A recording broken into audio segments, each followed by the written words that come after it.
चाळीसगावहून आले सगळ्यांचं स्वागत करतो. मी भास्कर साहेब जे CEO आहेत मुस्कोबा फॅक्टरीचे, त्यांना विनंती करतो की त्यांनी वास्तविक करून भास्कर साहेब.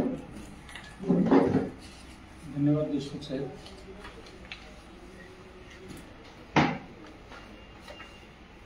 आजच्या या आपल्या टास्क फोर्स कमिटीच्या मीटिंगमध्ये मी आपल्या सर्वांचं स्वागत करतो. ह्या आपल्या सभेसाठी जसं देशमुख साहेबांनी सांगितलं तसं लांबून लांबून प्रतिनिधी आपले आलेले आहेत आणि ही जी संकल्पना माननीय देशमुख साहेबांनी मांडलेली आहे त्यानुसार गेली 3 वर्ष आपण वेगवेगळ्या विषयावर चर्चा करण्यासाठी साधारण वर्षातून एकदा किंवा दोनदा जमत आहोत आणि ह्या जी अत्यंत साखर उद्योगाच्या दृष्टीने जिव्हाळ्याचे असे आपण विषय त्याच्यामध्ये घेतलेले आहेत आणि ज्या विषयाची आपण चर्चा यापूर्वी 3 वर्षापूर्वी केली तर तेच विषय आत्ता अत्यंत महत्त्वाचे असे ठरू लागलेले आहेत. जसं त्यापैकी एक आपण जो ड्युअल प्राइसिंग साखरेची दुहेरी किंमत याबाबत जो विषय आपण घेतला होता तर त्याविषयी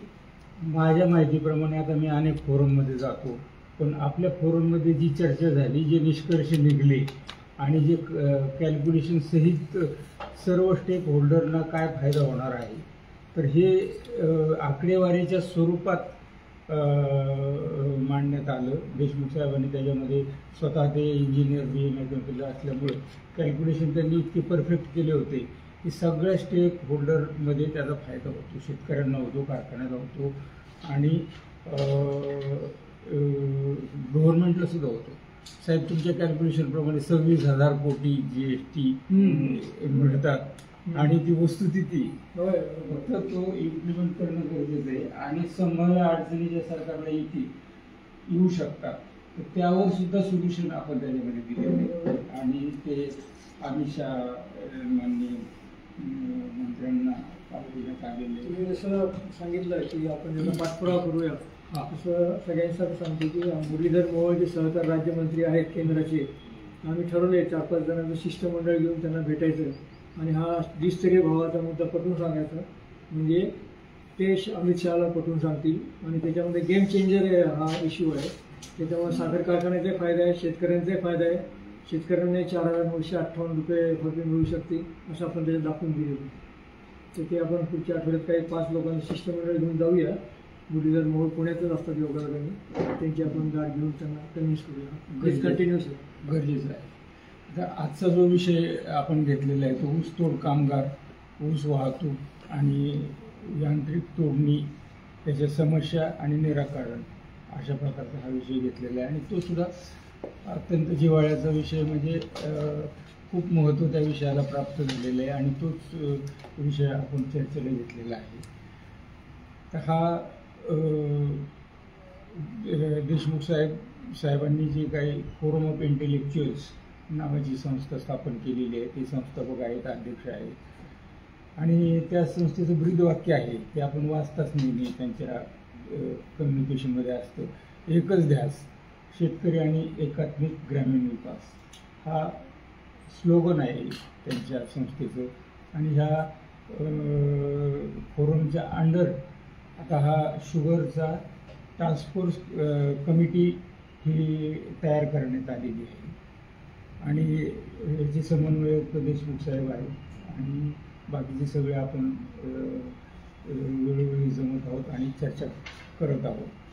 तर आता ह्या त्यांच्याच फोरमचं नाव आहे इंटेलेक्च्युअल फोरम्स. आता जर फोरमचं नाव इंटेलेक्च्युअल आहे तर आपल्या कमिटीमध्ये मला वाटतं जेवढे काही सभासद आहेत ते सुद्धा इंटेलेक्च्युअल आहेत आणि त्यामुळं तर अशा चांगल्या चर्चा आपल्याकडे घडून येतात आणि महत्त्वाच्या विषयावरती. आता आपल्या ह्या टास्क फोर्स कमिटीमध्ये जे मेंबर्स आहेत त्यांची काही वैशिष्ट्य आहे की ते सगळेजण आपापल्या क्षेत्रामध्ये आपापल्या ठिकाणी अत्यंत कर्तबगार, तज्ज्ञ आणि नामवंत असे व्यक्ती आपल्याला या फोरममध्ये येतात आणि त्या वेगवेगळ्या विषयावर चर्चा करतात आणि फोरममध्ये जे जे सर्व क्षेत्रातील घटकांना समावेश केलेला आहे. म्हणजे सर्व खाजगी क्षेत्र असेल, कोऑपरेटिव्ह असेल, वेगवेगळ्या प्रकारचे आणि अधिकारी म्हणून काम केलेले सुद्धा सर्व खात्यांमध्ये अधिकारी म्हणून काम केलेले. त्यामुळं इथं जे आलेले आहेत प्रतिनिधी, इवन मीडियासुद्धा सुतार साहेबांच्या निमित्ताने कव्हर झालेलं आहे आणि सगळे ठवाळ साहेबांसारखे शास्त्रज्ञ आहेत आपल्याकडे. म्हणजे सर्व प्रकारची सर्वसमावेशक अशी ही कमिटी आहे असं मला वाटतं. आणि ही सगळी माणसं निस्वार्थीपणे काम करतात आणि कुठलाही अहंभाव नाही, काही नाही. असं असताना निस्पृहपणे काम करणारा असा हा फोरम आहे. असे फोरम दुर्मिळ असतं. गोळवे साहेब नव्याने आपल्याकडे दिलेले आहेत, त्यांचे लेख आपण सर्वजण वाचतो. तर आता वेगवेगळे विषय इथून पुढे आपण चर्चा करणार आहोत. देशमुख साहेबांच्याकडे काही संकल्पना तयारच असतात, ते वेळोवेळी आपल्याला सांगतात आणि त्याप्रमाणे आपण एक निवड विषयाची करतो आणि आपण भेटत असतो. तर हे प्राथमिक स्वरूपामध्ये एक प्रास्ताविक म्हणून मी देशमुख साहेबांच्या म्हणण्यानुसार मी प्रास्ताविक केलेलं आहे आणि यापुढचं ते देशमुख साहेब आपल्याला ही सगळी सभा नियंत्रित करतील आणि वेळोवेळी त्यांचे वेगवेगळ्या क्षेत्रात जे काम केलेले आहे त्यामुळे त्यांचा प्रगल्भाचा अनुभव आहे. तर त्यामुळं ते त्यांचे अनुभव शेअर करतील आणि त्या मीटिंगचं नियंत्रण करतील. मी देशमुख साहेबांना विनंती करतो की या पुढचा सभेचा जो कामकाज आहे आपण ते नियंत्रित करावं. धन्यवाद. धन्यवाद सर. साहेबांनी जसं सांगितलं आपण वेगवेगळे विषय घेत असतो आणि फॉर एक्झाम्पल आपण मागच्या वेळी विषय घेतला होता की कृषी उत्पादकता वाढीसाठी. त्यासाठी आपले तज्ज्ञ लोक आणि यशोगाथा सांगणारे लोक आले होते आणि कसं उत्पादकता वाढते. त्याच्यानंतर आपण घेतला होता की ठिबक सिंचन 15% 55% कसं जाता येईल आपल्याला, पाण्याची बचत कसं करता येईल. त्यासाठी मेटाफिनची आणि जे इरिगेशनचे लोक आपण जळगावून आले होते. तर असे वेगवेगळे विषय आपण दरवेळी घेत असतो. तर आजचा जो विषय आपला तो ऊस कामगारांचं आणि हार्वेस्टिंग मशीनचं याबद्दल आहे. तर महाराष्ट्रामध्ये साधारण 1.2 कोटी साधारण शेतकरी आहेत असं आपण म्हणतो. त्यापैकी साधारण 20 ते 25 लाख शेतकरी जे आहेत ते ऊस उत्पादक आहेत आणि साधारण 12 लाख ऊसतोड कामगार आहेत आपल्याकडे महाराष्ट्रामध्ये. तर मलाही म्हणायचं की पूर्वी जसं आपला रोजगार हमी योजना होती आणि रोजगार हमी योजनेमध्ये शेताची कामं किंवा याचे जलसंधारणाची कामं वगैरे मजुरांकडे करून घेतले जायचे. पण आता आपण बघतो की मनरेगाच्या कामामध्ये JCB आणि पॉपलाईन वगैरे आल्यामुळं हे ते मनरेगाचे कामाचे तास जे आहेत कामगारांचे ते घटलेले आहेत. आता तशीच आता कोणी ते रस्त्याचे कामं किंवा ते मजूर लावून करत नाही मनरेगा. तशीच परिस्थिती आता सध्या ऊसतोड कामगारांची पण दिसते. साधारण की साधारण एक कुटुंब जे असतं नवरा बायको हे साधारण 2 टन ऊस कट करतात प्रतिदिन दिवसाला आणि हार्वेस्टर मशीन जे आहे ते एका दिवसाला साधारण 200 टन ऊस कटाई करतं एका दिवसाला. म्हणजे साधारण एक हार्वेस्टर मशीन आपल्याला 200 मजुरांचं रोजगार गिरवून देऊ शकतं असं एक चित्र दिसतं. परंतु काय आहे की आपल्याला पण काळाच्या बरोबर जायचं असतं आणि आपण पण आधुनिकता वैज्ञानिक आधुनिक तंत्र याचा वापर करण्याचा पुरस्कार नेहमी करत असतो. आपण काळाच्या मागे जात नाही, आपण काळाच्या पुढे जात असतो. तर हे रोजगार जे कमी होईल या ग्रामीण भागात त्याला आपल्याला दुसरे पर्याय शोधावे लागतील की बाबा कृषी प्रक्रिया उद्योग ग्रामीण भागामध्ये झाले पाहिजे. त्या ठिकाणी रोजगार निर्मिती कशी होईल हे आपण आपल्याला पाहिलं पाहिजे. नंतर कारखान्याचा विचार केला तर साधारण 120 ते 140 दिवस कारखाने चालायचे पूर्वी.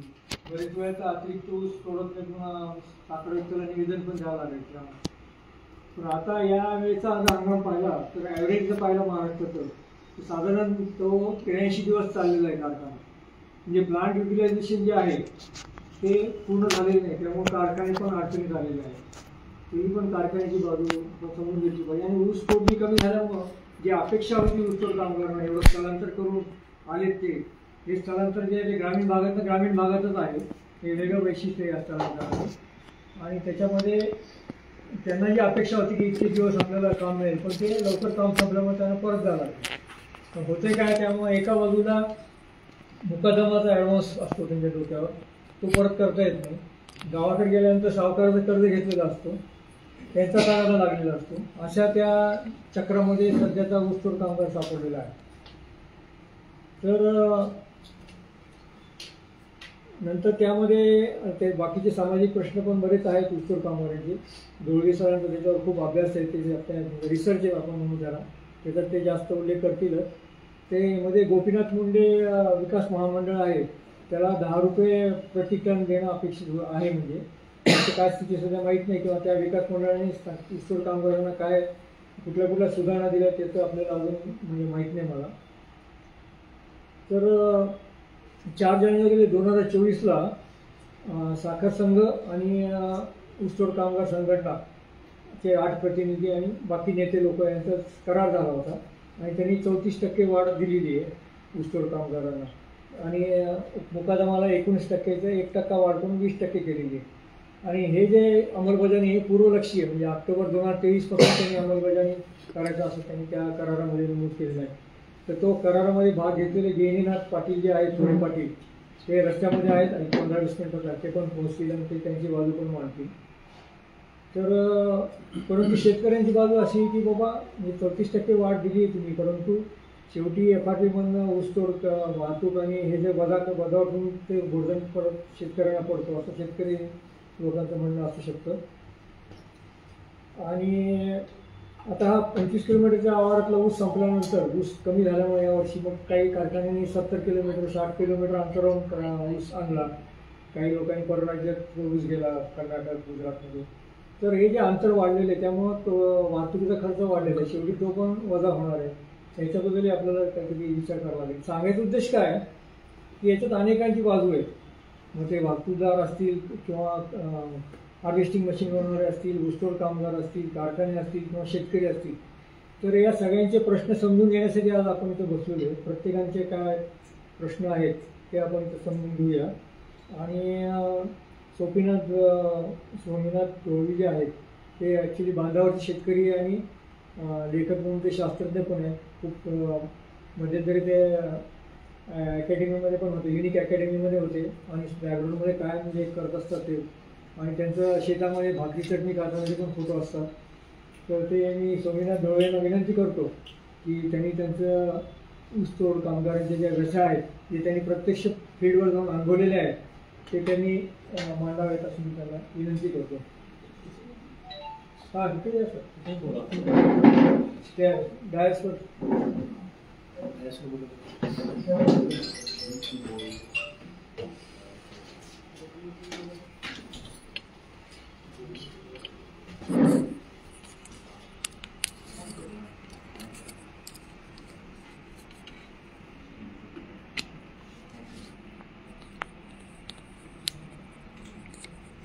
नमस्कार. थोडं मोठे हां, आवाज येतो पट सगळीकडे.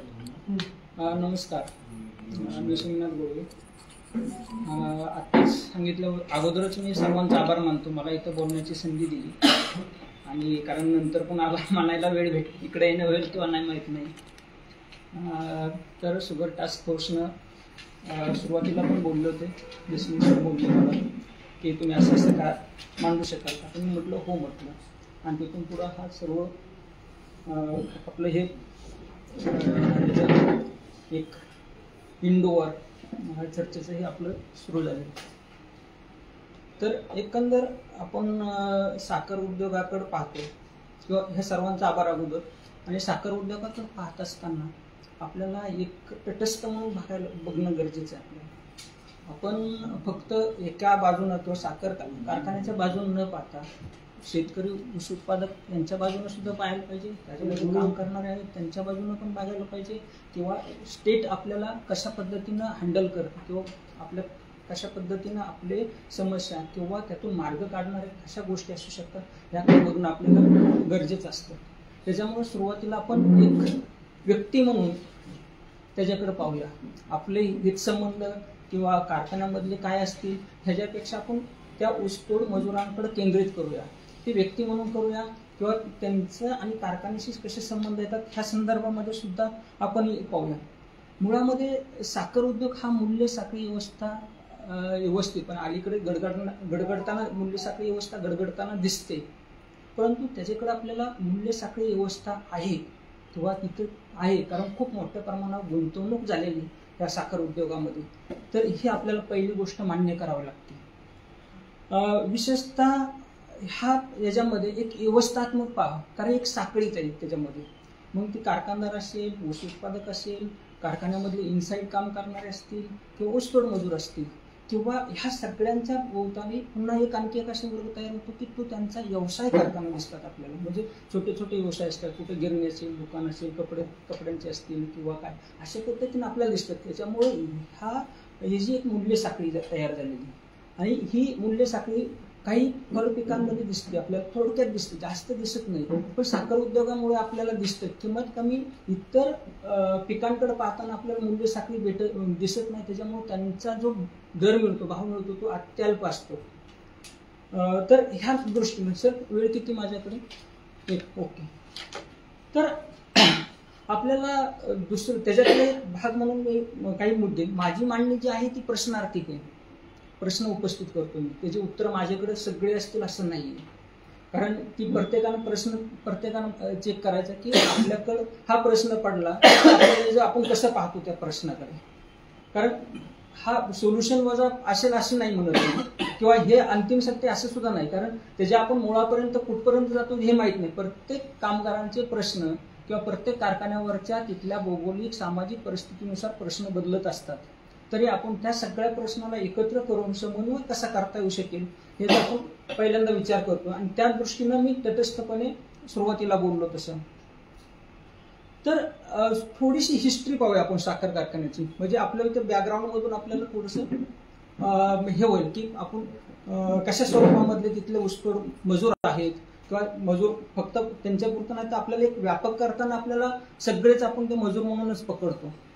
त्याच्यामुळे स्वतंत्रोत्तर काळामध्ये जसं जसं स्थलांतराचा वेग वाढला तो ग्रामीण भागाकडून जे विकसित किंवा औद्योगिकरण जिथं होत होतं त्या ठिकाणी म्हणजे हा साखर कारखाना हा ग्रामीण भागातला औद्योगिकरणाचा व्यवसाय आहे किंवा उद्योग आहे आपण हे करू शकतो.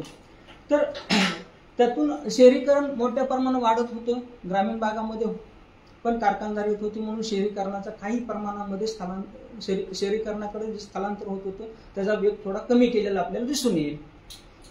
तर याच्यामध्ये दोन प्रकारचे स्थलांतर आपण ग्रामीण भागातून याच्याकडे होताना दिसतो. एक म्हणजे शहरामध्ये होणारं मायग्रेशन आणि दुसरं शेतीमधून शेतीमध्येच होणारं मायग्रेशन की जे साखर उद्योगाशी संबंधित आहे. म्हणजे आपण पुन्हा साखर उद्योगाकडे आपण होताना दिसतो. तर हे स्थलांतर करणारे हंगामी स्वरूपातलं पुन्हा हे आता पहिले कारखाने हे 12 पगार 15 पगार 14 पगार चालत होते. म्हणजे 15 दिवसाचा एक पगार म्हणजे 6 महिन्यापर्यंत चालत होते. आता मी नंतर पुढे सांगेन की कारखान्याची घसरण म्हणजे कारखाने चालण्याची घसरण कशी होताना दिसते. याच्यामध्ये जे स्थलांतर करून येतात म्हणजे ग्रामीण भागातून ग्रामीण भागामध्ये किंवा शेतीमधून शेतीमध्येच कारण ते जे कोण असतात ते शेतमजूर असतात, भूमिहीन असतात, अल्पभूधारक असतात, विशेषतः मागास समाज घटकातली असतात ते. पण अलीकडे तो समाज घटक बदलताना आपल्याला दिसून येतो. कारण मी जे अभ्यास केलं याच्यामधला ऊसतोड मजुरांच्या स्थलांतरित जगणं जे युनिक फाउंडेशनचे टीम आम्ही केलेला आहे तो त्याच्यामध्ये आम्हाला प्रस्थापित म्हणजे जसे की मराठा समाज असतील किंवा तत्सम जे समाज आहेत त्यांच्यामधून सुद्धा ऊसतोड मजूर पुढे येताना आपल्याला दिसतात. त्यांचं प्रमाण 20% आसपास गेलेलं आहे. आता पहिलं एका समाजाकडेच होतं ते आपण समाजावर न जाता आपण फक्त याच्यावर केंद्रित होऊया ऊसतोड मजुरांकडे. तर मुख्यतः हे ऊसतोड मजूर हे असंघटित क्षेत्रामध्ये मोडले जातात. त्याचं पुढे आणखी मी इतिहास सांगणारच की ते कसे असंघटित क्षेत्रामध्ये घेतले जातात वगैरे. पण दुसरं असं की ऊसतोड कामगारांकडे आपण कुठल्या चष्म्यातून पाहणार आहोत. हे कामगार म्हणून पाहणार आहोत का आपल्याला सपोर्टिंग सिस्टम म्हणून कारखान्याचा कच्चा माल पुरवठा म्हणून पाहणार तर कच्चा माल पुरवठा म्हणलं तर शेतकरी पण त्याच्यात आपण समावेश करायला पाहिजे, कारण तो उत्पादन करतो. फक्त हे तोडून वाहतुकीचे काम करतात म्हणजे त्याच्यामध्ये हे होतं. तसेच ह्या मजुरांना कारखान्याच्या ठिकाणी वागणूक कशी भेटते हा पण एक महत्वाचा मुद्दा चर्चेत असणार. ते प्रत्येकाने कारखान्यावर जे अनुभव घेतले त्यांना तो दिसूनच येईल. पण याच्यामधलेच त्यांचे स्थान लोकेशन्स काय आहेत. उदाहरणार्थ कारखानदार जे वर्ग आहे त्यांचं लोकेशन काय आहे, ऊस उत्पादक शेतकऱ्यांचं लोकेशन काय आहे, ह्या व्यवस्थे मूल्य साखळी व्यवस्थेमध्ये त्यांचं काय लोकेशन आहे, शेतकरी म्हणून काय असणार आहे, त्याचबरोबर ऊसतोड मजुरांचं काय लोकेशन असणार आहे, आणि त्याच वेळेस कारखान्यामध्ये मशीन व काम जे करतात त्यांचं पण काय असणार स्थान. ह्या सर्वांना आपण अभ्यास करताना न्याय कुठपर्यंत देऊ शकतो किंवा त्याच्याकडे पाहण्यासाठी किंवा कारखान्याची व्यवस्था पूर्ण वर्किंग करत असते त्यावेळेस कितपत न्याय मिळू शकतो हे पण पाहणं गरजेचं आहे आपल्याला. तर ह्या संदर्भामधल्या वेगवेगळ्या लोकांनी अभ्यास केलेत का, तर केलेत. की त्याच्याकडे साक्षेपी अभ्यास करण्याचं बघणं अपेक्षित आहे. फक्त अभ्यास कसे झाले की ऊसतोड कारखान्यात पकडून झाले, त्याच्यामध्ये ओघानच सगळ्याच गोष्टी आल्या, असे अभ्यास अनेकांनी केले. परंतु ऊसतोड मजुरांवर जो पूर्ण एक स्वतंत्र घटक म्हणून मूल्य साखळी व्यवस्थेला स्वतंत्र घटक म्हणून जे पाहणं गरजेचं होतं तसं पाहून अभ्यास खूप कमी झालेले आहेत. आपल्याला माहितीच असं गाडगिळांनी 1974ला सुरुवातीला केला, 22कर एटवूड असतील यांनी 1987ला केला, पुन्हा 22करांनी डबल अभ्यास केला, पुन्हा 22कर गोडबोले यांनी पुन्हा 2000 पर्यंत अभ्यास आणलेला तो. ह्या सगळ्या अभ्यासांमध्ये ऊसतोड मजुरांचं जे आहे जे आपण फक्त अंगमेहनतीचं श्रमाचं किंवा तिथं ज्या पद्धतीने ते कष्ट करतात त्याचं ती साखळी पाहिली तर त्यांच्या अभ्यासाकडे पूर्णपणे दुर्लक्ष झालेलं हे दिसतं. अलीकडे काही अभ्यास झालेले दिसतात आपल्याला, किंवा एखाद्या विद्यापीठाच्या पातळी कोणी ऊसतोड मजुरांचा सामाजिक प्रश्न असतील, राजकीय प्रश्न असतील किंवा अशा पद्धतीने अभ्यास करून झाले. परंतु त्याचबरोबर कादंबऱ्यांमधून काही साहित्यांमधून कथांमधून काही मांडणी येते पुढं, पण ती पूर्ण आहे का तर नाही, ते काही अनुभवाच्या आधारावर ती मांडणी येताना दिसते. चर्चेला तेवढे काही मुद्दे येतात आपल्याला असं काही दिसून येत नाही. तर मागाशी म्हणलं तसं साखर उद्योग म्हणलं की आपल्याला 4 प्रकारच्या कामगारांमध्ये आपल्याला त्यांना हे करावं लागतं. कारखान्यांचं जे संचालक मंडळ आहे त्यांना पण एक कामगार म्हणूनच पाहिलं पाहिजे आपण, कारण ते डिसिजन घेण्याचं जे काम आहे ते वैचारिक काम असतं ते तिथं करतात ते. त्याचबरोबर ऊस उत्पादक शेतकऱ्यांचं आहे, साखर मशीन व काम करणारे आहेत, ऊसतोड मजूर आहेत. याच्यामधला दुर्लक्षित घटक हा किमान याच्यामध्ये त्यांच्या अधिकारांपासून याच्याकडून सातत्याने जे संघटना मागणी करतात की आम्ही वंचित आहोत फक्त आम्हाला हे, तसं तो एक आहे. तर याच्यामध्ये एक उद्योग म्हणून जर पाहत असताना आपल्याला 1950 ते 80 पर्यंत उद्योग सुरू झाला. सुरुवातीला जे कारखाने झाला पहिला ब्रिटिशांनी आपल्या महाराष्ट्रामध्ये खारेगाव इथे अहमदनगर जिल्ह्यात श्रीरामपूर इथे पहिला साखर कारखाना सुरुवात झाला. त्याच्यानंतर 1941 पर्यंत 12 साखर कारखाने खाजगी तत्वावरची सुरू झाले. तर पुणे, कोल्हापूर, नगर, नाशिक ह्या जे साखर कारखाने आहेत ह्याच्यावर कामगार कुठून येत होतं तर नगर जिल्ह्यामधले पाथर्डी, शिरूर, कासार किंवा त्या परिसरातलेच कामगार इकडं ह्या कारखान्यावर येत होते. तसंच आपल्याला हारेगावच्या साखर कारखान्यामध्ये आपल्याला जळगाव, धुळे, नंदुरबार इकडचे पण काही किंवा पाचोरा किंवा वैजापूरमधून तिथे कामगार येताना आपल्याला दिसून येतात. ह्यांचीच पुन्हा पुढे व्याप्ती वाढत गेली. तर पहिला साखर कारखाना 1945 साली बागायत शेतकऱ्यांच्या परिषदेतून परवारानगर येथे विठ्ठलराव विखे पाटील आणि धनंजय गाडगिळांनी सुरू केला. त्यावेळेस पण कामगार हे तिकडून बोलवले गेले. तिकडून म्हणजे कुठून पाथर्डे आणि शिरूर, कासार असेल किंवा ह्या परिसरातून. तर कामगारांची संख्या वाढत गेली, कारखान्यांची संख्या वाढत गेली. पण काही याच्यामध्ये आपल्याला काही उलट चित्र होताना दिसतंय. म्हणजे साखर कारखाना खाजगी साखर कारखाने कमी होतात झाले. सुरुवातीला सहकारी साखर कारखाने वाढले 90 पर्यंत झालं दिसतं. 90च्या नंतर पुन्हा घसरण सहकारी साखर कारखाने कमी होतात आणि खाजगी वाढताना दिसतात आपल्याला. तर साखर कारखान्यांची संख्या ही कमी जास्त होत राहते. चालू कारखाने किती पकडायचे, कसे पकडायचे, तरी 2023 मध्ये 199 साखर कारखाने चालू असल्याची नोंद सापडते आपल्याला. त्याच्यातले जे आहे 100 साखर कारखाने हे सहकारी होते, 99 खाजगी होते. इथपर्यंत नोंदी काय सापडतात. ह्याच्यातल्या सर्वाधिक साखर उद्योग हा पश्चिम महाराष्ट्रात चालतो. 89 साखर कारखाने पश्चिम महाराष्ट्रात. त्या पाठोपाठ पश्चिम महाराष्ट्राचीच कॉपी दुष्काळी मराठवाड्यांनी केली. तिथं 61 साखर कारखाने येतं. उत्तर महाराष्ट्रामध्ये 20, विदर्भामध्ये 19 साखर कारखाने सापडतात. तर पश्चिम महाराष्ट्रामध्ये जर जिल्हा वाईज पाहिलं तर कोल्हापूरला 19 आहेत, अहमदनगरला 17 आहेत, सांगली सोलापूर प्रत्येकी 16 साखर कारखाने आणि पुण्याला 12 साखर कारखाने दिसून येतात. त्याशिवाय अलीकडे गेल्या 10 वर्षामध्ये गुळाचं उत्पादन असेल, खंडसरी असेल किंवा असे छोटे छोटे युनिट जे प्रक्रिया उद्योग किंवा याच्यामध्ये आहे अशी अशा ऊसावर प्रक्रिया करणारे खूप मोठ्या प्रमाणावर संख्या वाढली ह्यांची. आपण त्याची कुठेही गृहीत धरत नाही किंवा त्या संदर्भामधले अभ्यास पण पुढे आलेले आहेत किंवा असं नाही दिसत. किंवा ऊसाचे गुऱ्हाळ पुन्हा आणखी नव्याने जास्त होताना दिसतात. ऑर्गॅनिक ऊस ह्या नावानं किंवा ऑर्गॅनिक गुळ नावानं आता गुळाला पण मागणी वाढताना आपल्याला दिसून येते. पण इथं पण पुन्हा ऊसतोड कामगार म्हणून काम करतात. त्याच्यामुळे हा संदर्भ देण्याचा तो एक आहे. तर एकंदर साखर उद्योगामध्ये किती कामगार असतील हे कल्पना केली तर सर्वात जास्त 1 नंबरला आपल्याला जो शेतीमधून काढतो त्याच्यामध्ये आपल्याला 1 नंबरला कापूस दिसतो. कापसामध्ये जवळपास 77 लाख कामगार काम करतात. त्याचबरोबर ऊस उत्पादक, साखर कारखान्यामधले कामगार आणि ऊस तोड मजूर असे टोटल मिळून 33 लाख कामगार हे साखर याच्यामध्ये ऊसाच्या एका जे आपण त्याला एक पीक म्हणतो त्या पिकांवर आपल्याला दिसून येतं. ते सर्वात मोठे. त्याच्यानंतर सोयाबीनचे, पण सोयाबीनचे तर पण सोयाबीनला आणखी किती कामगार काम करतात याची आकडेवारी गव्हर्नमेंटने तयार केली नाही किंवा आणखी कुठे ती आलेली नाही. म्हणजे उत्पादन घेणारे, त्याच्यावर प्रक्रिया करणारे, मार्केटिंग करणारे हे त्याच्यामध्ये सर्व हे होतात.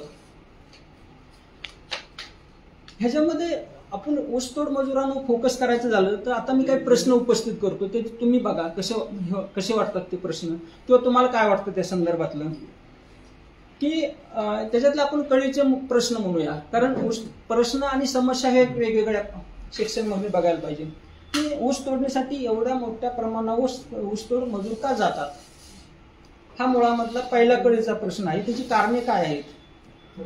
ऊसतोडणी कामास पर्याय काम आहे का, इतर कामं का मिळू शकतात किंवा शासनाच्या कल्याणकारी योजनांचं काय होतं किंवा साखर कारखानेदारीच्या विकासाचा ऊसतोडणी मजुरांच्या आर्थिक सामाजिक जीवनावर काय परिणाम झाला. म्हणजे जे ऊसतोड मजूर कारखान्यात जातात त्यांना जे आर्थिक होतं त्याचे सामाजिक आणि आर्थिक किंवा शैक्षणिक काय परिणाम झाला हे पण बघणं गरजेचं आहे त्यांचं. ऊसतोड मजुरांना किमान दैनंदिन गरजा भागवण्या इतपत वेतन मिळतं का. त्याच्या पुढचा प्रश्न की महाराष्ट्रामध्ये एवढी साखर कारखाना किंवा ऊस उत्पादन होत असताना सुद्धा बाहेरच्या राज्यामध्ये मजूर स्थलांतर का करतात हा पण महत्वाचा प्रश्न आहे. त्याचबरोबर मजुरांची सामाजिक, आर्थिक किंवा शैक्षणिक ही पार्श्वभूमी काय स्वरूपाची आहे. मजुरांच्या मुलांच्या शिक्षणाचं काय होतं. ह्या सर्वांमध्ये मुकादमाचा भूमिका काय असते किंवा मजुरांना नेमक्या मागण्या काय असतात त्याच्याकडे कशा पद्धतीनं पाहिलं जातं. मजूर आणि त्यांचे प्रश्न सोडवण्यासाठी जे संघटना तयार आहेत ते संघटित होतात. त्या संघटना संघटित करतात का किंवा त्यांच्या मागणीला शासन किंवा साखर कारखान्यांचा संघ हा तेवढा पुरेसा हे देतं का. आणि याच्या सर्वात शेवटी मी एक कळीचा मुद्दा म्हणेन की ह्या ऊसतोड मजुरांना कोयता मुक्तीचं किंवा ऊसतोड मुक्तीचं काय साधन असू शकतात का किंवा पर्याय काही होऊ शकतात का किंवा ती कधी वाटचाल सुरू होऊ शकेल. तर पहिलं किंवा त्याच्यामध्ये हे सगळे प्रश्न आहेत. ह्या प्रश्नावर प्रत्येकाने थोडासा विचार किंवा मी मगाशी सुरुवातीला म्हणलं तटस्थ पाहणं गरजेचं आहे. कारण शेवटी कसं होतं की ऊस परिसरामध्ये ज्या पद्धतीने तिथं विकास होतो तसा त्या परिसरामध्ये विकास झाला होतो का किंवा हे जाणीवपूर्वक विकासाचा इनबॅलन्स आपण जो म्हणतो की पहिल्यापासून की विकासाचा असमतोल आहे तो राखला जातोय का. तर हे खूप मोठे प्रश्न आहेत किंवा घन प्रश्न आहेत किंवा याला खूप वेळ द्यावा लागेल किंवा वेगवेगळ्या कमिट्यांनी अभ्यास पण केलेला आहे. त्याच्यामध्ये त्यांची मतं किंवा त्यांच्या बाजूनं किंवा अभ्यासाचे काही इंडिकेटर्स लावून त्यांनी त्या पद्धतीनं पाहिलेलं आहे. परंतु याच्या पुढचं आपल्याला एक स्टेप की हे कोण ऊसतोड मजूर कोण असतात किंवा ते कुठून येतात. ते मुख्यतः मगाशी म्हटलं तसं भूमिहीन आहेत, अल्पभूधार आहेत, रोजंदारीसाठी शोधात असणारे हे महाराष्ट्रातल्या दुष्काळी भागातले किंवा कोरडवाहू परिसरातले येतात. किंवा आता कोरडवाहू परिसरामध्ये जवळपास 16 जिल्ह्यातले 52 तालुके येतात. महाराष्ट्रामध्ये 16 जिल्ह्यांमधले 52 तालुके की जे मजुरांचा पुरवठा करताना आपल्याला दिसून येतात. किंवा ह्या बरोबर हे फक्त पुरुष असतात असं नाही तर त्यांच्याबरोबर महिला पण असतात. एक जर पुरुष असेल तर त्याच्याबरोबर दुसरी महिलाच असते किंवा त्यांना एक कोयता म्हणतो आपण याच्यामध्ये ऊसतोड मजुरांमध्ये पण एक प्रकार आहेत. ते प्रकार असे की बैलगाडीवान वेगळा, टोळीवर काम करणारा वेगळा, किंवा मग इतर पद्धतीनं, किंवा त्याला कसं ज्या पद्धतीने ट्रॅक्टरवर पश्चिम महाराष्ट्रातले ट्रॅक्टरचा पण आपण मुद्दा पुढे घेऊया की ट्रॅक्टरांचं कंत्राटी पद्धतीने येणारे मजूर असे पण आहेत, जे नंतर मी बोलेलच त्या संदर्भातले.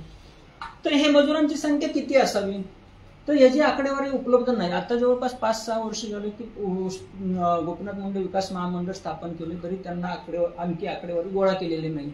फक्त ह्या विकास महामंडळाला मी म्हणून पुढच्या स्लाइडमध्ये मी बोलेलच. परंतु आकडेवारी पाहिजे झालं तर मनाला वाटेल तशी आकडेवारी सांगतात. कोणी म्हणतं 14 लाख, कोणी म्हणतं 12 लाख, कोणी म्हणतं 9 लाख, कोणी म्हणतं 6 लाख. आता ज्याच्या त्याच्या पद्धतीने ते सांगतात किंवा ज्या हे जे होतं, पण याची निश्चित आकडेवारी येत नाही. म्हणून त्याच्यामुळे सरासरी एक आपण पकडूया की 10 लाख किंवा 12 लाखाच्या आसपास असू शकतील, किंवा 10 किंवा 9 असं एक मिडल पॉईंट काढायचं म्हटलं तर आपल्याला तसं काढावं लागेल. तर मगाशी म्हणलं तसं 12 पगार काम करतात, 12-13 पगार काम करत होते. अलीकडे हे 5-6 पगारापर्यंत आले, म्हणजे 2-2.5-3 महिन्यापर्यंत आले. पण हा मगाशी प्रश्न म्हटलं तर असंघटित कामगार, ह्याच्यामध्ये एक महत्वाचा मुद्दा की हे ऊसतोड मजूर नेमके कुणाचे कामगार आहेत. मी कामगार कुणाचे आहेत, हे साखर कारखान्याचे कामगार आहेत का मुकादमाचे कामगार आहेत का ऊस उत्पादक शेतकऱ्यांचे कामगार आहेत का साखर कारखाने स्थापन केलेल्या मजूर बोर्डाचा किंवा त्यांचे हे आहेत, नेमके कुणाचे कामगार आहेत ह्याचा आणखी हे होत नाही. परंतु मला वाटतं 1965ला एक हे झालेला होता, न्याय झाला होता मुंबई उच्च याच्यामध्ये. त्यांनी साखर कारखान्याचे कामगार म्हणून म्हटले होते. साखर कारखान्याचे कामगार आहेत, ज्या कारखान्याच्या मशीनवर काम करतात त्या पद्धतींना सोयी सवलती ज्या असा निकाल दिला होता, तो छापून पण आलेला आहे. त्या संदर्भातला उच्च न्यायालयामध्ये एक मीर देसाई नावाचे सिनियर ॲडव्होकेट, त्यांच्या माध्यमातून चालू आमच्या जवळपास 3-4 बैठका झाल्यात आणि त्यातून त्यांनी उच्च न्यायालयामध्ये हे केलेलं आहे, अपील केलेलं आहे की हे साखर कारखान्याचे कामगार आहेत. त्या संदर्भामध्ये स्टेट गव्हर्नमेंटला त्यांनी उच्च न्यायालयानं सांगितलेलं आहे की तुमचं ॲफिडेव्हिट द्या. तर एक वेळेस दिलं नाही राज्य शासनानं. त्याच्यानंतर दुसऱ्यांदा पुन्हा उच्च न्यायालयानं त्यांना रिमाइंड पाठवलं की तुम्ही ॲफिडेव्हिट सबमिट करा. परंतु मधल्या काळामध्ये निवडणुका ह्याच्यामध्ये ते ॲफिडेव्हिट आलेलं नाही. परंतु अलीकडे बोर्डाची भूमिका, जसे जसे हा ऊसतोड मजूर कुणाचे असा जो वाद पुढे येत होता, तसं कारखान्यानं त्याच्यातला सोयीस्कर मार्ग म्हणून ऊस उत्पादक शेतकऱ्यांचा हा बोर्ड आहे आणि त्या बोर्डच्या माध्यमातून हे ऊसतोड कामगार हे ऊस उत्पादक शेतकऱ्यांचे कामगार आहेत असं त्यांनी एक अप्रत्यक्ष किंवा खाजगीमध्ये किंवा जेव्हा मुलाखती घेतो त्यावेळेस ते म्हणतात. म्हणजे ते कारखान्याचे कामगार आहेत इथं मान्यता मिळत नाही, त्याच्यामुळे प्रत्येक वेळेस हे कामगार हे आमचे नसून ऊस उत्पादक शेतकऱ्यांचे कामगार आहेत असं म्हणतात. परंतु आपल्याला त्याच्यामध्येच की हे आपल्याला फक्त महाराष्ट्रामध्ये जसं कारखान्याला कामगार बोर्डामार्फत किंवा मुकदमामार्फत पुरवलं जातात, तसेच फक्त कामगार आपल्याला 4 ते 5 राज्यांमध्ये पुरवतात. बाकी ठिकाणी ऊस उत्पादक शेतकरी स्वतः कारखान्यामध्ये घेऊन ऊस जातात, की जसं आपण उत्तर प्रदेशामध्ये पाहतो किंवा इतर स्टेटमध्ये पण आपल्याला दिसतं. तर त्याच्या पुढचं काय की ह्या संदर्भामध्ये गव्हर्नमेंटनं काय भूमिका घ्यावी किंवा यांच्या समस्या काय आहेत किंवा यांच्या काय, ह्या संदर्भामध्ये 1993 दादासाहेब रुपवते समिती स्थापन केली होती. त्या समितीने त्यांचा अहवाल दिला. खूप छोटा, एक 6-7 पानाचाच फक्त अहवाल होता. त्या अहवालामध्ये हे नाही, 93 ते डायरेक्ट पुन्हा 2002ला पंडितराव दौंड यांच्या अध्यक्षतेखाली समिती झाली. म्हणजे 2002 आता 24 चालू, म्हणजे मधले 22 वर्ष आता नंतर पुन्हा विचार झालेला नाही की समितीने किंवा कारखान्याकडून आपण दखल घ्यावी, अशा पद्धतीचा कुठं आपल्याला दिसत नाही. तर ह्या समितीने शिफारशी चांगल्या केल्या किंवा ह्या शिफारशी आहेत पुढे. परंतु ह्या संदर्भामध्ये अंमलबजावणी झाली का शिफारशी, ती नाही झालेली किंवा ती तशा पद्धतीनं कुठले केलेलं नाही किंवा नाही.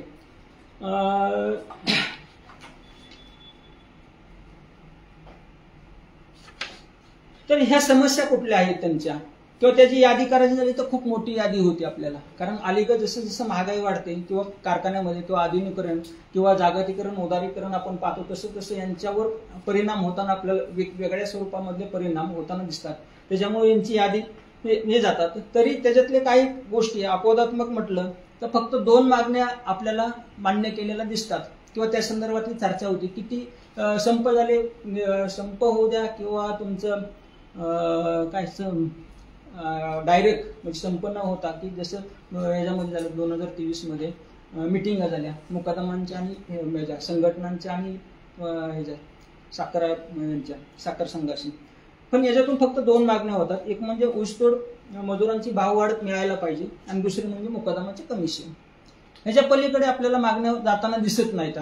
शेखर गायकवाड सर साखर आयुक्त असताना त्यांनी काही साखर कारखान्यावर सुविधा देण्यासाठीचा प्रयत्न किंवा काही गोष्टी केल्या होत्या, पण तेवढ्या पुरेशा होत्या का, तर मी म्हणाल नाही, नव्हत्या पुरेशा. की जसं टॉयलेट उपलब्ध करून देणे, पाणी असेल किंवा लाईट सोय असेल, अशा काही कारखान्यावर दिले होते. ते शेडचे होते किंवा रिमूव्हबल टॉयलेट होते, हे होतं. परंतु मुळामध्ये ज्या मागण्या होत्या त्याच्यामध्ये ऊसतोड मजुरांना ओळखपत्र किंवा सेवा पुस्तक द्या, स्थापन करा, बस पाळी पत्ता द्या, बस पाळीच्या दिवशी टायर भाडं किंवा जे भाडं असतं ते कापू नये. म्हणजे अनेक कारखाना हे टायर्स किंवा हे यांना पुरवठा करतात, मजुरांना पुरवठा करतात, त्याचे काय 20, 25, 30 रुपये 50 रुपये काय भाडं असतं ते घेऊ नये असं त्यांचं मत होतं. अपघात विमा लागू करावा, झोपडपट्टी जळाली किंवा बैलांचा मृत्यू झाला किंवा अपंगत्व आलं बैलांना तर याचा विमा काढून मिळावा. विम्याचे पैसे हे 50% प्रीमियम हा साखर कारखान्यांनी भरावा, 50% राज्य शासनाने भरावा, असं त्यांची मागणी आहेत. त्याच्याबरोबर राज्याच्या बाहेर जे कामगार असतात त्यांच्या पण नोंदी करायला पाहिजेत असं त्यांचं मत आहे. बीड याचं उदाहरण म्हणजे बीड जिल्ह्यातले जवळपास 36% कामगार, मी जो अभ्यास केला ऊसतोड मजुरांचं स्थलांतरित जगणं, त्याच्यामध्ये मला 36% मजूर हे महाराष्ट्रातून कर्नाटकमध्ये जाताना दिसून आले. कारखान्यावर ज्या सुविधा देणार आहेत, जसं की शौचालय असेल, पक्क घर असेल, शुद्ध पाणी असेल, आरोग्यासाठी दवाखाना असेल किंवा रेशनचा असेल, ह्या सुविधा पुरवायत अशी पण मागणी आहेत. त्यांच्या मुलांच्या शिक्षणाचा प्रश्न खूप गंभीर आहे, त्यासाठी साखर शाळा असेल, निवासी शाळा असेल, आश्रम शाळा ह्या काढाव्यात, आता त्या बंदच आहेत. किंवा रेशन गावाकडे मिळत नाही ते कारखान्यावर भेटायला पाहिजे, कारण गावाकडे घेतलं नाही तर वाया जातं, इकडे वाया होतं. पहिले लवाद होत होते, आता लवाद बंद झाला, कारण साखर संघ डायरेक्ट यांच्याशी संघटनेच्या प्रतिनिधीशी केले याच्यापासून हे करतात. तो लवाद 3 वर्षाचा असावा, पहिला मध्यंतरी 5-5 वर्षाचे झाले, 3 वर्ष न घेता 5 वर्षाचे झाले होते. तसेच सर्वात महत्वाचा गंभीर प्रश्न किंवा आता नेहमी चर्चेला जातो तो म्हणजे महिलांच्या आरोग्याचा प्रश्न आहे. त्याच्यामधला की महिलांच्या आरोग्याच्या प्रश्न संदर्भातलं काय करता येऊ शकेल, किंवा कारखान्यावर असेल किंवा कुठे असेल, ते पाठीमागे आपण पाहतो की महिलांची गर्भपिशवी काढण्याचं प्रमाण वाढलेलं आहे आणि आता पण तो विषय खूप मोठ्या प्रमाणावर महाराष्ट्रामध्ये दिसतो. इव्हन नॅशनल आंतरराष्ट्रीय पातळीवरून त्याच्याकडे पाहिलं जातं कसं आहे ते. त्याच्यावर काय उपाय असू शकतात, काय करता येऊ शकेल, ह्या संदर्भातला नीलम गोरे कमिटी नेमली होती, त्या कमिटीने दिलेल्या आहेत. पण ती कमिटी जशा जशी कमिटीने केलेल्या शिफारशी जशा तशा स्वीकारलेल्या नाहीत किंवा त्या संदर्भातले कितपत शिफारशी स्वीकारल्या ह्याला पण क्लॅरिटी येत नाही आपल्याला किंवा त्याच्यातून हे होत नाही. तर त्याचबरोबर महिलांना जर अपंगत्व आलं, म्हणजे गर्भपिशवी काढल्यानंतर त्यांच्या आजारांना सुरुवात होते, तर त्याचं काय करायचं, किंवा महिलांना पेन्शन द्यावं, अशा अनेक वेगवेगळ्या मागण्या आहेत. मगाशी म्हटलं तसं किंवा ही परिस्थिती आहे, मगाशी म्हटलं तसं 6 महिने चालणारा कारखाना हा कुठं याच्यावर आला, 3 महिने, 70 दिवस, 75 दिवस, 80 दिवस, मला वाटतं 2021 का 22चा फक्त 45 दिवस एक कारखाना चालला होता. म्हणजे तिथून त्यांना म्हणजे बेडमधून पश्चिम महाराष्ट्रामध्ये मजुरांना जाण्या येण्याचा सुद्धा खर्च आता कारखाना उचलतो ते बऱ्यापैकी, पण तेवढा सुद्धा खर्च मिळेल असं वाटत नव्हतं, एवढा कमी प्रमाणात चाललेला दिसून येतो. तर हे काय झालं, तर कारखान्यांची संख्या, पावसाचं जसं कोरडवाहू क्षेत्र वाढतं, पावसाचं प्रमाण कमी जास्त होतं, ह्या पद्धतीनं वाढतं, तसंच त्यांचं पण कामाचे दिवस कमी जास्त होताना दिसतात. परंतु अलीकडे एक हार्वेस्टिंग मशीनच्या माध्यमातून बरेचसे हे झालेलं आहे आपल्याला दिसून येतं की त्याचा परिणाम ऊसतोड मजुरांच्या वर्किंग डेवर पडलेला दिसून, म्हणजे कामाच्या दिवसांवर पडलेला आपल्याला दिसून येतो. तर पहिलं हार्वेस्टिंग मशीन संसर इंदापूर तालुका इथं 2003ला चालू असं त्या कारखान्याचे तत्कालीन संचालक पृथ्वीराज जाचक सांगतात, त्यांच्याशी बोलणं झालं त्यावेळेस. परंतु 2010ला जे मशीन आलं त्या मशीनमध्ये काही फॉल्ट होता, ते मशीन वापस पाठवलं. 2011 पासून मशीन इथं काम करतं आपल्याला दिसून येतं.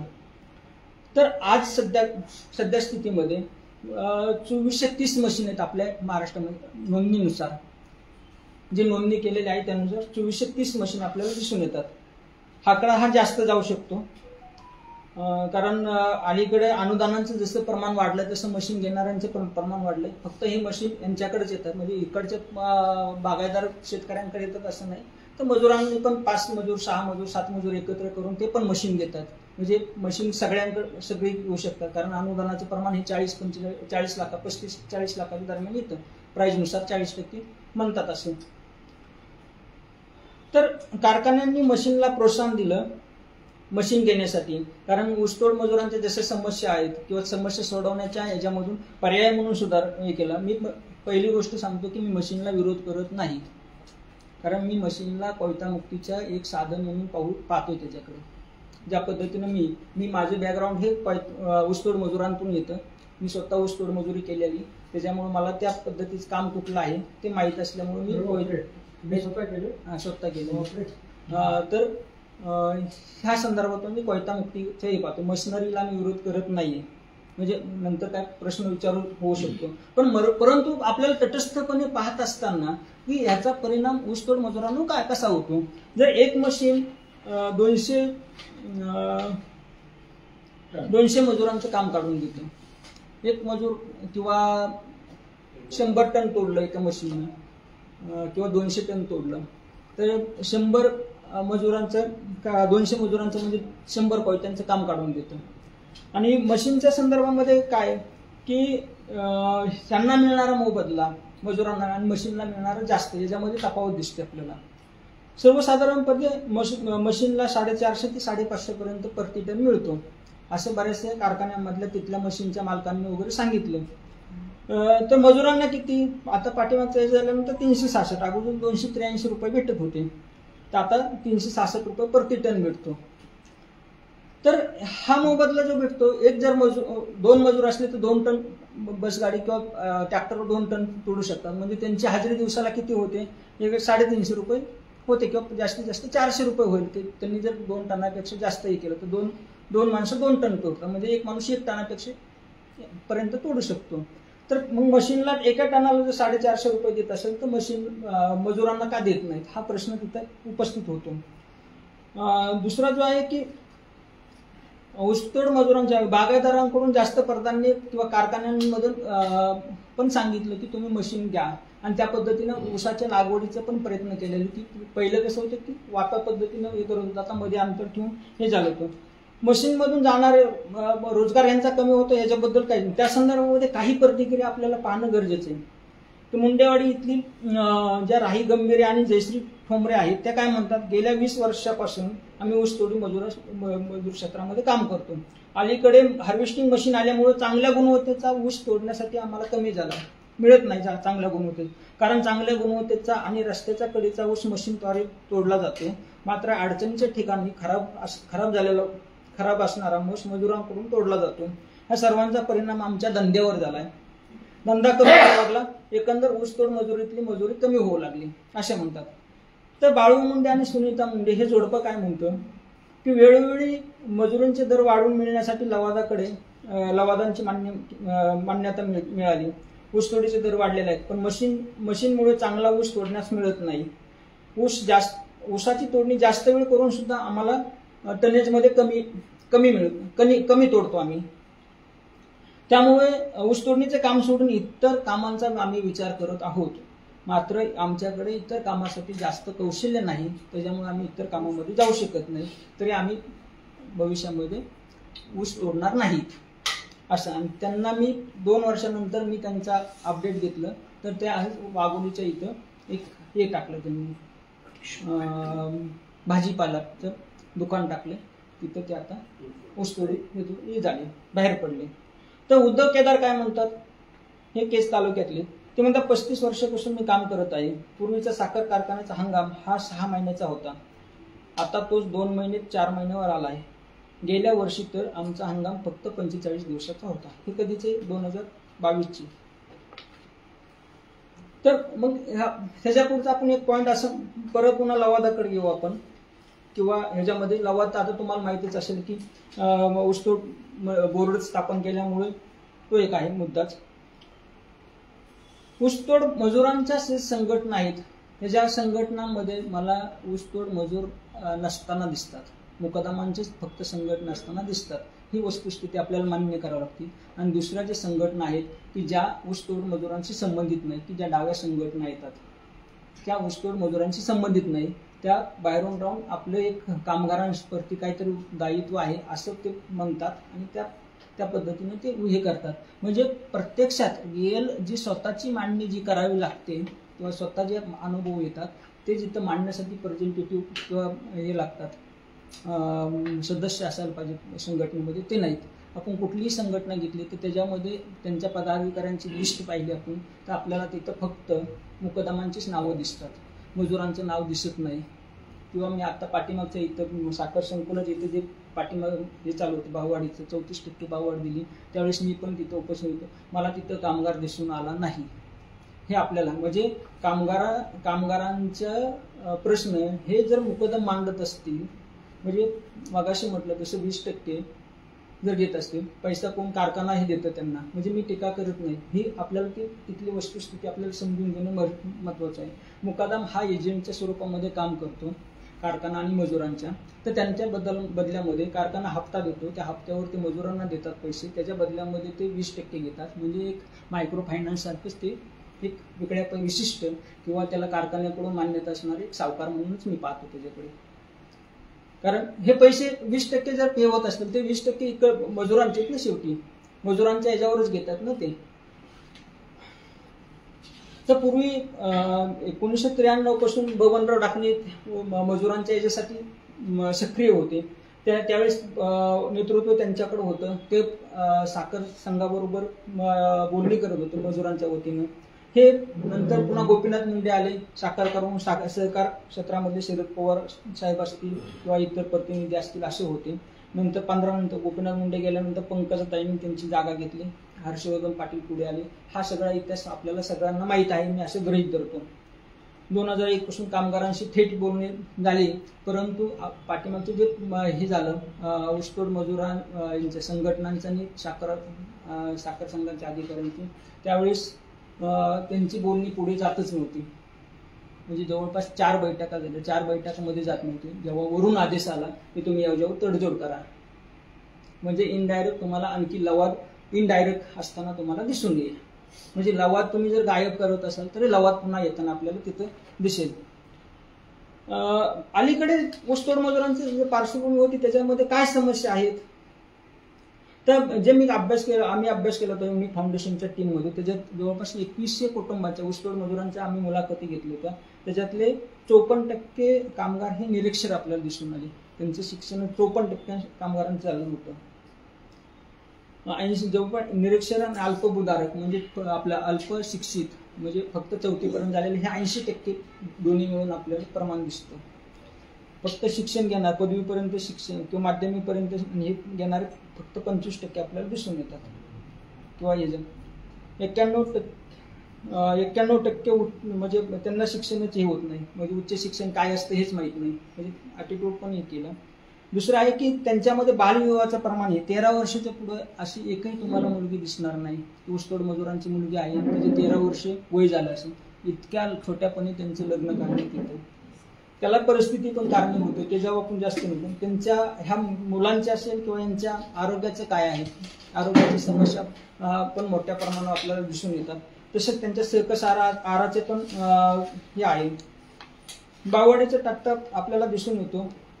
तसंच ह्या सगळ्या गोष्टीमध्ये आपण जर विचार केला आपल्याला शेवटी काय म्हणता येतं की ऊसतोड मजुरांचं जी कारखान्यावरची सिस्टम आहे ती कशा स्वरूपातली आहे किंवा टोळी कामगारांचं कसं स्वरूप आहे हे जर पाहिलं तर कारखान्यापासून किती अंतरावर आपण ऊस तोडायला जाता? जर 15 किलोमीटर असेल तर त्यांना 4 वाजता उठावं लागतं पहाटे. मग संध्याकाळी शिळं अन्न असतं तेच अन्न घेऊन किंवा भाजी वगैरे काय त्यांच्या जर लवकर उठलं तर ते करतात, चहा पाणी करतात तर निघतात. मग 4 वाजता त्यांचा 4 वाजता दिवस सुरू होतो.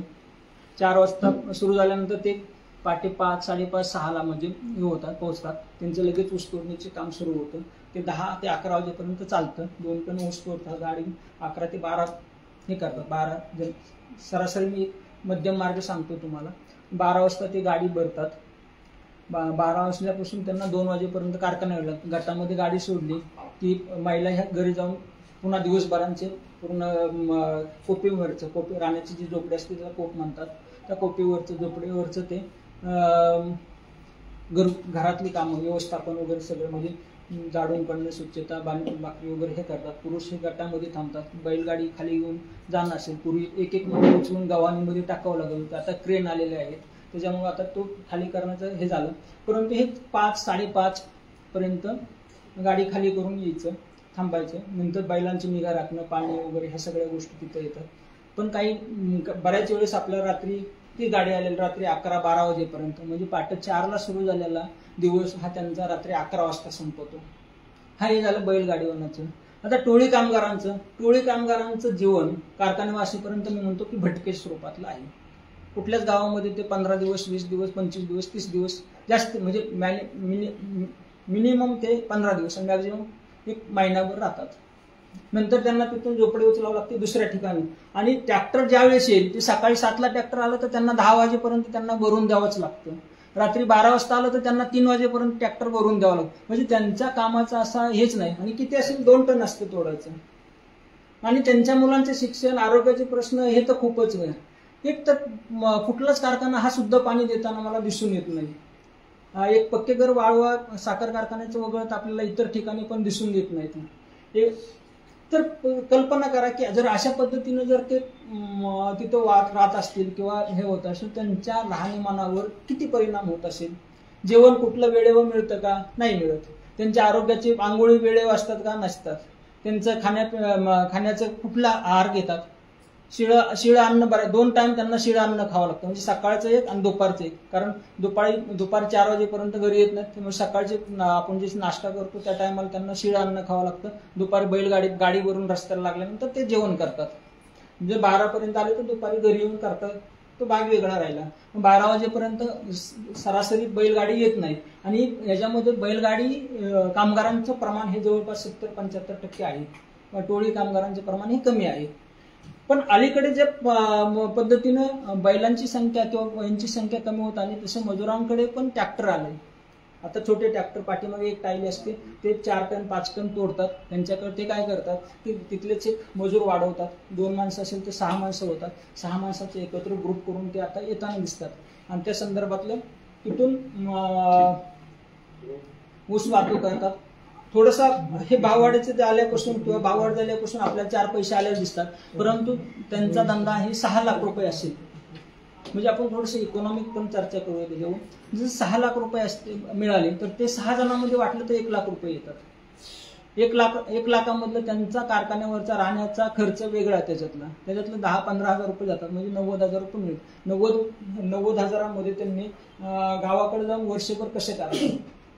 साखर ऊस तोड जे आहे तोडणी होते किंवा साखर हंगाम हा ज्यावेळेस ग्रामीण भागामध्ये कामाचे दिवस किंवा काढणीचे दिवस किंवा शेतीमध्ये मजुरीचे दिवस असतात त्याच वेळेस इकडे पण मजुरीचे दिवस असतात.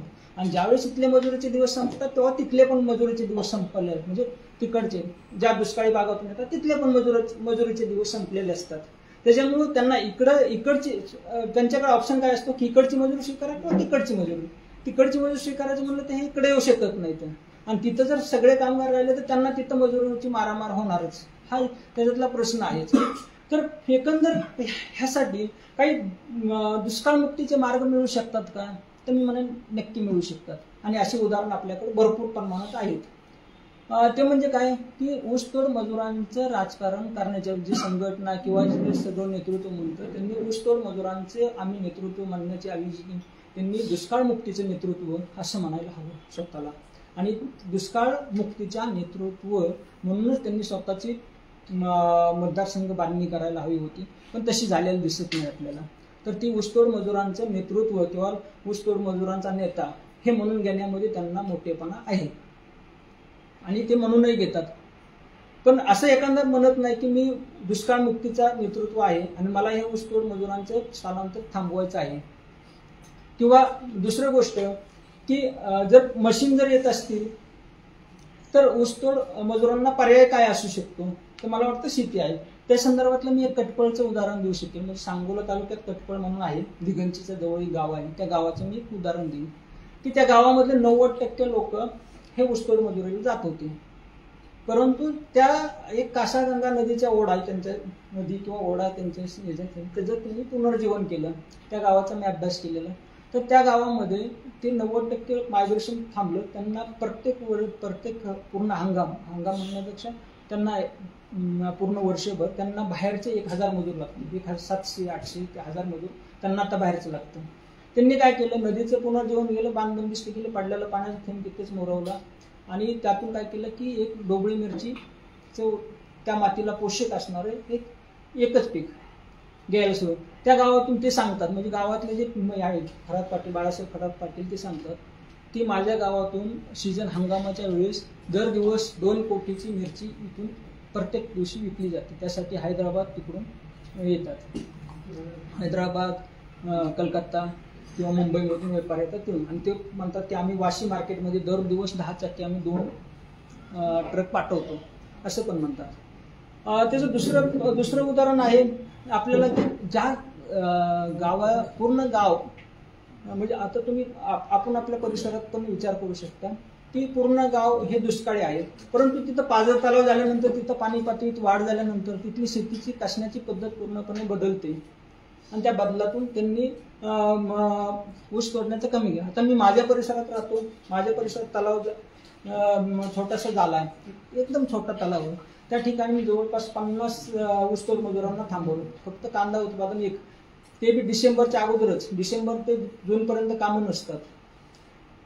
सुरुवातीला खरीपाला कांदा लावायला सांगितला किंवा तुम्ही सोयाबीन पेरा, सोयाबीन काढल्यानंतर त्याची हिरवळीची खतं पडतात, त्याच्यामुळे पुन्हा रब्बीला कांदा लावा, डिसेंबरात फिनिश करा. लाल कांदा घेतात, तो 15 दिवस सुद्धा काढल्यानंतर टिकत नाही, तो लगेच मार्केटमध्ये पोहोच करा, जेवढे पैसे येतील तेवढे येतील. त्यांना म्हणलं की तुम्हाला जे कारखान्यावर पैसे मिळतात 1 लाख रुपये, तेवढे इथे मिळत असेल, तुम्ही कशाला हे करता. तर तशा पद्धतीने आता बऱ्यापैकी हे होताना आपल्याला ही 2 उदाहरणं किंवा ह्या संदर्भातल्या आणखी एखाद्या प्रश्नामधून आपल्याला चर्चा करता येऊ शकेल. परंतु जे एक शेवटचा मुद्दा घेऊन मी थांबतो, आपण चर्चेतून आणखी हे करतोय की ऊसतोड गोपीनाथ मुंडे विकास महामंडळ स्थापन केलं. त्यामधल्या कामकाजांच्या बऱ्याच 2-3 मिटिंगांना मी उपस्थित होतो. त्यांनी मला एका ठिकाणी म्हटलं होते की तुम्ही या, एक सल्लागार, ॲडवायझर वगैरे असं तुम्ही करा म्हटले का, परंतु त्यांनी मला नंतर बोलवलंच नाही. आणि आता ज्या मिटिंगा होतात त्या प्रत्येक इंटरेस्ट न सांगता की आमची महिन्याला 1 मिटिंग होती, पण नेमकं तिथं काय करतात हे आतापर्यंत बाहेर कोणालाच कळत नाही. डॉक्युमेंटली कोणी उपस्थित असतं हे सुद्धा बाहेर येत नाही त्या ठिकाणचं. आणि दुसरं की त्यांनी आत्ता ग्रामसेवकांच्या माध्यमातून आय कार्ड द्यायला सांगितलेलं आहे, परंतु ह्या आय कार्ड घेऊन करणार काय, त्याच्यावर काय मिळतं तुम्हाला. ऑलरेडी कुठली समस्या सोल्युशन म्हणलं की तुम्हाला आय कार्ड लागतं किंवा कार्ड तुम्हाला ओळख देऊ आम्ही, पण ऊसतोड मजूर म्हणून ओळख मिळाल्याने काय फरक पडणार, त्यांना 4 पैसे त्यांच्या उपजीविकेसाठी मिळणार आहेत का. जर मिळणार नसेल तर काय. आता बघा कालचाच एक निर्णय आला की शेतकऱ्यांना आय कार्ड असल्याशिवाय आम्ही कुठल्याही योजनेचा लाभ घेता येणार नाही. तुम्ही एवढं जर तुम्ही आधार कार्ड दिलं, पॅन कार्ड दिलं, पुन्हा तुम्ही वेगवेगळे कार्ड देता, कार्ड दिल्यानं कोणतं हे होणार आहे का. तुम्ही शेतकऱ्यांचा डेटा फक्त तयार करून काय फायदा होणार आहे, फायदा काय होणार आहे त्याच्यातला. तुम्ही शेतकऱ्याच्या समाधानासाठी आधार, तुमची एकत्रित कुटुंबाची जमिनीची सगळी माहिती एकत्र हे करता, ती माहिती जर तुम्हाला समृद्धीसारखं किंवा शक्तीपीठासारखा महामार्ग असले, कुठले शेतकरी येतात काढायचे, त्यांना जाऊन वैयक्तिक भेटायचं, चाललं. अशासाठी तुम्ही माहिती जमा करता का. मी टीका करत नाहीये, मी शेतकरी केंद्रित भूमिका घेतोय. मी विकासाचा विरोधक नाहीये. मी त्याच्यातून मार्ग तुम्हाला काय असू शकतो. तर एक अभ्यासक म्हणून तुम्ही त्याच्याकडे तटस्थपणे तुम्ही 4 पैसे किंवा त्यांना सुविधा कशा देऊ शकतात, किंवा मुलांच्या शिक्षणातून एक बीड जिल्ह्यामधलं एकुलका म्हणून गाव आहे, त्या गावामध्ये जवळपास 70-80% ऊसतोड मजूर होते. पण त्या गावातल्या लोकांमध्ये शिक्षणाची जागृती तयार झाली तिथल्या गावकऱ्यांच्या माध्यमातून. त्या गावामध्ये आज नाही म्हणलं तर 250 ते 300 सरकारी अधिकारी होते. त्या गावातले जवळपास 40 ते 45% मायग्रेशन थांबलं तिथलं. का फक्त केवळ शिक्षणाने. मी ते याला पण लिहिलं होतं, अग्रवनला पण लिहिलं होतं त्या संदर्भामध्ये. म्हणजे पर्याय खूप आहे तिथं. पाण्याचं आहे, शिक्षणाचं आहे, किंवा व्यवसायाचं आहे, किंवा तिथं तुम्ही कशा पद्धतीने डेव्हलप करता, किंवा तिथले रिलेशन पॉलिटिशियन व्यक्ती कसला, किंवा स्थानिक कार्यकर्ते कशा पद्धतीने भूमिका घेतात त्याच्यावर हे सगळी मांडणी करताना मी शेवटी असं म्हणेल आणि एक वाक्य बोलून थांबतो. साखर किती गोड असली तरी त्या मागील मजुरांची कहाणी ही कडूच असणार आहे आणि कडूच राहील. धन्यवाद.